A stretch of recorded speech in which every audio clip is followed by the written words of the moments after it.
afternoon, dear children. Welcome to Moral Class. Hope you all are doing great. Okay, children. Till now we have completed sixth lesson, isn't it, dear children? Okay, fine. Today I'm going to teach you lesson 8. Is there anybody inside? In between we have seventh lesson, isn't it, dear children? In next class I'll teach you lesson 7. But today let us study about lesson 8. Is there anybody inside? Okay. This is very easy story. You can easily understand the concept. Okay, children, look at your book, page number 42. The old man pressed his granddaughter's face against his chest. Quiet, he whispered urgently. Don't move. If you do, we got. The mob means a large, disorganized and often violent crowd of people. Okay? The mob came rushing down the road, hooting and shouting provocative slogans. Listen, children. Hooting means to make a loud noise. Okay? Then provocative means intended to make somebody angry. Underline the word and write the meaning. Okay? Okay, fine. The mob came rushing down the road, hooting and shouting provocative slogans. The old man threw his arm protectively around the little girl's shoulders. Don't worry, he whispered. They will not find us here. But when he heard the tramping in front of the woodshed where they were hiding, he wasn't so sure. Okay, tramping means to walk with slow, heavy steps. Okay, dear children, underline the word and write its meaning. Okay, tramping. Page number 43, second para, second line. Okay, tramping means to walk with slow, heavy steps. Okay, listen.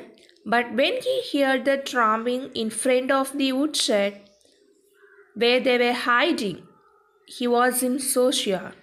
Someone kicked the door open. It banged against the cement wall and shook on its hinges.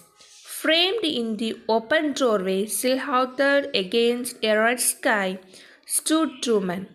Behind them, houses burned and the sky was thick with smoke. Can you see anyone? Asked the shorter of the two men. Not yet, was the ominous reply. Okay, ma, listen. The story is about a grandfather and his granddaughter. They are hiding behind the empty drums. Okay, they are hiding behind the empty drums in a shed. Okay, dear children, the story is about a grandfather and his granddaughter.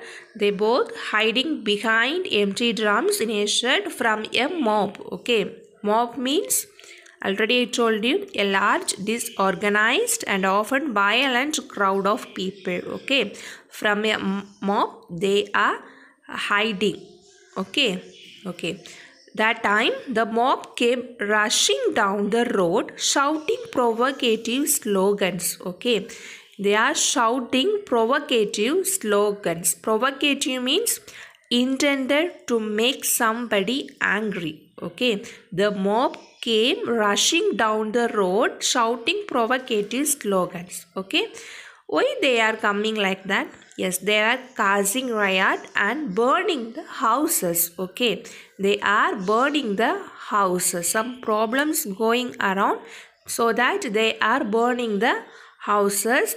That's why the grandfather and his granddaughter, they are hiding behind the empty drums. Okay, suddenly two men opened the shed where the old man and his granddaughter hiding up. Look at the second picture, you can see. Suddenly two men came. They are opened the shed where the old man and his granddaughter hiding up. Okay. Soon the old man put his arm protectively around his granddaughter's shoulder and whispered, "Don't worry, They will not find us here. Okay, the old man said to his granddaughter. Okay, dear children. Okay, fine. Look, page number 43.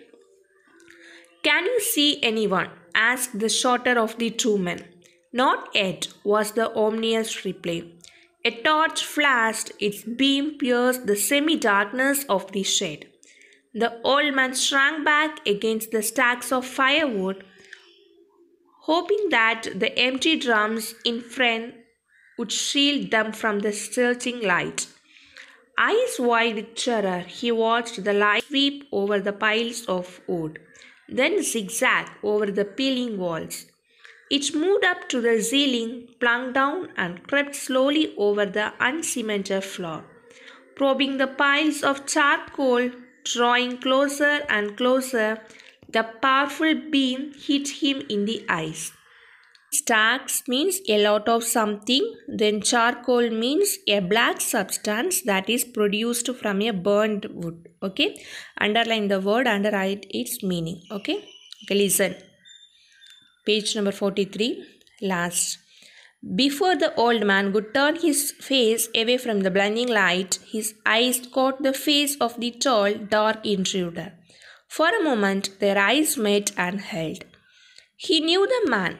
He knew him very well. He was his neighbor's son, his friend of so many years. But that did not seem to matter. Not now, not anymore. What mattered now was religion. Page number 44. The old man closed his eyes and turned away, trapped, too late to run, too late to pray, too late for anything. Time to die, the end. Do you see anything? The shorter man asked again. Is there anybody inside? The old man held his breath with his eyes shut, his heart thumping wildly under his sweat-stained shirt. He waited. Then, after what seemed an eternity, the tall man's words reached him. They came from far away. No, let's go. There is nobody here. And the ramshackle shed was plunged into darkness once again. Ramshackle means badly made or in bad condition. Okay? Okay, children. Now, two men came and they opened the shed where the old man and his granddaughter hiding up. Isn't it? One was tall and the other was small. Okay? The short man asked to the tall man, "Can you see anyone?" Then the tall man searched for people inside the shed. Okay, you can see the picture.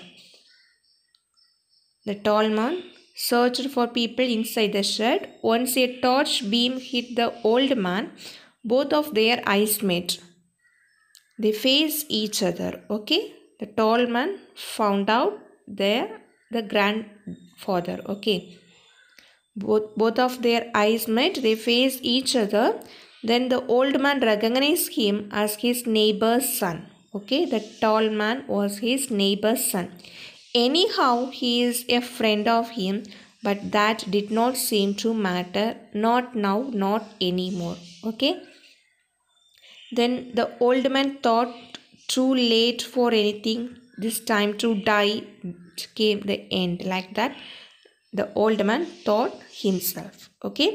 Then the shorter man asked to old man, "Is there anybody inside?" Then the tall man replied, "There is nobody inside." And they shut the door of the shed. Dear kids, let us watch the video version of this story. Quiet, don't move. If you do, we will be caught. The mob came rushing down the road, hooting and shouting provocative slogans. "Don't worry, they will not find us here." Someone kicked the door open. It banged against the cement wall. Framed in the open doorway, still out against the red sky, stood two men. Behind them, houses burned and the sky was thick with smoke. "Can you see anyone?" "Not yet." A torch flashed. Its beam pierced the semi-darkness of the shed. Eyes wide with terror, the old man watched the light sweep over the piles of the wood, then zigzag over the peeling walls, probing the piles of charcoal, drawing closer and closer. The powerful beam hit him in the eyes. Before the old man could turn his dark intruder, he knew the man. He knew him very well. He was his neighbor's son, his friend of so many years. But that did not seem to matter. Not now, not anymore. What mattered now was religion. The old man closed his eyes and turned away. Trapped, too late to run, too late to pray, too late for anything. Time to die, the end. Do you see anything? Is there anybody inside? No, let's go. There's nobody here.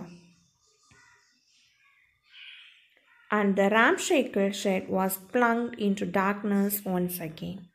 So, dear kids, in our life, we should have some values like tolerance, self-restraint, and sympathy. Okay, in this story, the tall man found out the grandfather, even though his reply was, "There is nobody inside."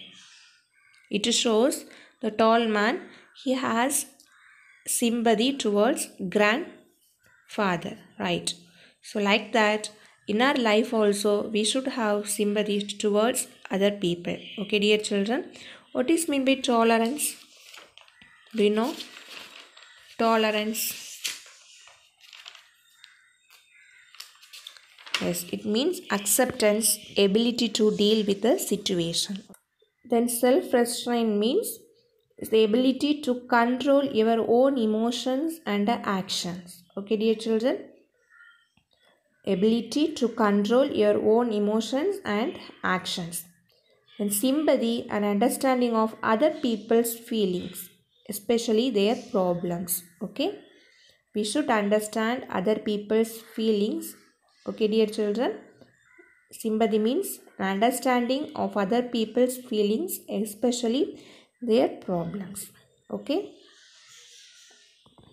children, now all of it take page number 44, be, think and do, and page number 45, D, do and do. This is your home assignment. Okay, D, do and do. Here India is a secular country. Add 2 more points that define secularism. Already they are given 2 points. You have to add 2 more points. Okay, dear children, page number 44, think and do and do and do. This is your home assignment. Okay, after completing, take a snap and send it to me. Okay, dear children, answer these questions. Next class I'll send. Okay, in this class you have to complete this assignment. Think and do and do and do and know. Okay, children, we'll meet you in the next class. Have a great day.